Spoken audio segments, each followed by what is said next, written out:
The quick collapse. Poland, torn by two giants. But before we start, please support us by pressing like and subscribe buttons. Also turn on the bell notification to get the latest updates. Your support means a lot to us. Thank you. In the pale morning light of September 1st, 1939, as the sun rose over the Polish countryside, the air was shattered by the roar of engines and the thunder of artillery.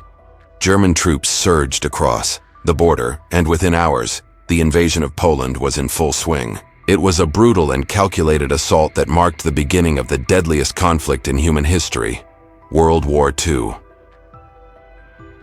Poland, a proud nation reborn only 2 decades earlier after more than a century of partitions, now found itself caught in a vice between two ruthless powers, Nazi Germany to the west and the Soviet Union to the east. The events that unfolded over the course of just a few weeks would lead to the rapid disintegration of the Polish state, a tragedy compounded by betrayal, overwhelming force, and geopolitical ambition.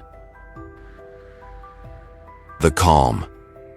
Before the storm, throughout the 1930s, Poland tried to navigate the treacherous waters of European politics with a policy of equal distance between Germany and the Soviet Union.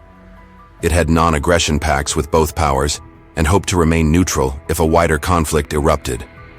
However, this strategy was built on shifting sand. Adolf Hitler, emboldened by the lack of resistance to his previous territorial grabs, the Rhineland, Austria, and Czechoslovakia, set his sights on Poland as the next target of German expansion. In the summer of 1939, tensions escalated rapidly. Hitler demanded the return of the free city of Danzig, now Gdansk, and the construction of an extraterritorial corridor through Polish territory to connect East Prussia with the rest of Germany. Poland refused, confident in its recent alliances with Britain and France. Yet, unbeknownst to Warsaw, the real threat was taking shape far to the east. On August 23, 1939, Germany and the Soviet Union shocked the world by signing the Molotov-Ribbentrop Pact, a non-aggression treaty that included a secret protocol dividing Eastern Europe into spheres of influence. Poland, trapped between the two giants, was effectively marked for dismemberment. Blitzkrieg unleashed. When German forces crossed the border on September 1st, the world was introduced to a terrifying new form of warfare, Blitzkrieg, or lightning war. Combining air raids, armored assaults, and rapid infantry advances, the German military struck with unprecedented speed and coordination. The Luftwaffe bombed Polish cities, railways, and military installations, while panzer divisions cut deep into Polish territory. Within days, key cities were falling. The Polish army, though brave and determined, was ill-equipped and poorly coordinated. Much of its equipment dated from World War I, and its cavalry, though legendary, was no match for Mayan German tanks. The command structure struggled to adapt to the speed of the German advance, and communication lines collapsed under pressure. In Warsaw, citizens awoke to the sound of sirens and air raid warnings. Civilians dug trenches in parks and helped the army build barricades. Yet the sense of determination was laced with dread. Poland was fighting alone. Britain and France had declared war on Germany on September 3rd, fulfilling their alliance obligations, but they took no significant military action. The Western Front remained eerily quiet, a period that would become known as the Phony War. Betrayed. From the east, as the Polish military regrouped to mount a defense in the southeast, hoping to hold out until the Allies launched a Western offensive, an even darker turn came on September 17th. Without warning, Soviet forces poured across Poland's eastern border. Citing the collapse of the Polish state and the need to protect ethnic Ukrainians and Belarusians, the Soviet Union seized its half of the country, as agreed in the secret Molotov-Ribbentrop Protocol. Polish hopes were dashed. Surrounded on both sides with no support from the West, the Polish resistance crumbled. The dual invasion was more than just a military conquest. It was a betrayal of Polish sovereignty, executed with cynical efficiency by two totalitarian regimes. The Red Army's entry was brutal. Though Stalin claimed to be liberating eastern Poland, Soviet troops arrested thousands of Polish officers, intellectuals, and officials. Many would later be executed or deported to Siberia.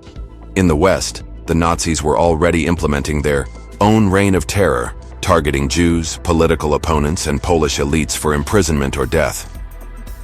The fall of Warsaw. Despite being bombed relentlessly and surrounded by German forces, Warsaw held out for 3 weeks. The city's defense became a symbol of Polish courage.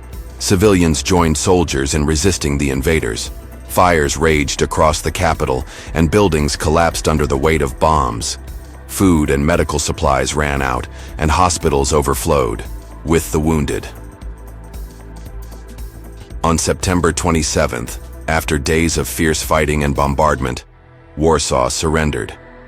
By October 6th, the last organized Polish resistance had been crushed. In just over 5 weeks, Poland, a nation of 35 million people, had ceased to exist as an independent state. It had been devoured by 2 predators acting in coordination, despite their ideological differences. Aftermath and division. With Poland defeated, Germany and the Soviet Union formalized their new borders. A line was drawn roughly along the Bug River. The western half of Poland, including cities like Krakow and Łódź, was annexed directly into the German Reich. The central part became the General Government, a brutal colonial administration run by Nazi Governor-General Hans Frank. The eastern regions were absorbed into the Soviet Union. For the Polish people, occupation brought unimaginable suffering. Under German rule, Jews were herded into ghettos, and mass executions began. The groundwork was laid for the Holocaust. Polish intellectuals, clergy, and political leaders were arrested or killed. Schools were shut down, and efforts to erase Polish culture and identity intensified. In Soviet-occupied Poland, repression was just as severe. The NKVD, Soviet secret police, conducted mass arrests and deportations. The infamous Katyn massacre in 1940, in which over 20,000 Polish officers and intelligentsia were executed, was one of many atrocities carried out to eliminate potential resistance. A legacy of resistance. Despite the devastation, the Polish spirit was not extinguished. A government in exile was established in London, and the Polish resistance, Armia Krajowa, Home Army, became one of the largest and most effective underground movements in occupied Europe. Poles continued to fight, not only on their own soil but in allied forces across the globe, from the deserts of North Africa to the skies over Britain. The betrayal of Poland by both Germany and the Soviet Union left deep scars that would linger long after the war. At the Yalta Conference in 1945, despite their sacrifices, the Poles found themselves once again at the mercy of great powers. Much of their eastern territory remained in Soviet hands, and a communist regime, loyal to Moscow, was installed in Warsaw. Conclusion. The fall of Poland in 1939 was not merely the start of a world war. It was a grim testament to the fragility of peace and the cruelty of unchecked ambition.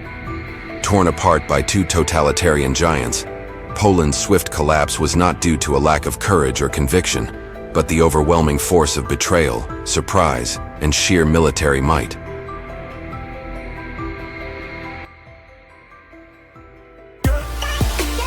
Thanks for watching. Please like, share, and subscribe if you like videos like this. Thank you.